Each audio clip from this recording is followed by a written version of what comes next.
চাওয়ার মতো আল্লাহর কাছে চাইতে হবে। কিভাবে চাবেন? বিনয়ের সাথে চাবেন, আর ইয়াকিন রাখবেন আমার দোয়া আল্লাহ কবুল করবেই।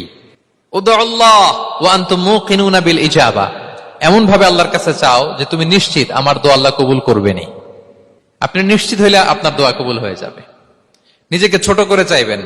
ফাসআলুল্লাহ বিবুতুনি আকুফিকুম, বিষ্ণু বলেন তোমাদের হাতের তালুগুলো উপরের দিকে। ভিক্ষুকরা যেমনি চায়, স্যার 2 দিন ধরে কিছু খাই নাই স্যার, 2টা টাকা দেন, এই যে ভাবে যে চায় হাত পাতে, এরকম হাতের তালুগুলো উপরের দিকে করে ভিক্ষুকের মতো আল্লাহর কাছে চাও। হাত না তুলেও দোয়া করা যায়, হাত তুলেও করা যায়, কিন্তু বিষ্ণু বলেন হাত তুলে চাও, কারণ ইন্নাল্লাহা হাইয়ুন কারীম, আল্লাহ বড় লাজুক এবং লজ্জাশীল। বান্দা যখন হাত তুলে ভিক্ষুকের মতো কিছু চায়, ওই হাত খালি হাতে ফিরিয়ে দিতে আল্লাহ লজ্জা লাগে,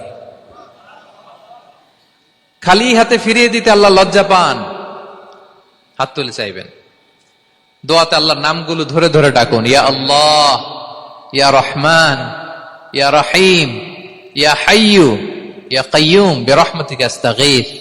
আল্লাহর নাম ধরে ধরে চান, ওই দোয়া আল্লাহ কবুল করবেন। বিশ্বনবীর উপর দুরূদ পড়েন, যে বিশ্বনবীর উপর দুরূদ পড়ে না, ওই দোয়া আল্লাহর কাছে কবুল হয় না, এটা আকাশে পেন্ডিং থাকে।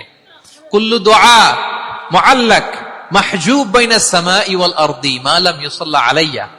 বিষ্ণু বলেন সব দোয়া আকাশে পেন্ডিং থাকে যতক্ষণ আমার উপর দুরূদ পড়া না হয়।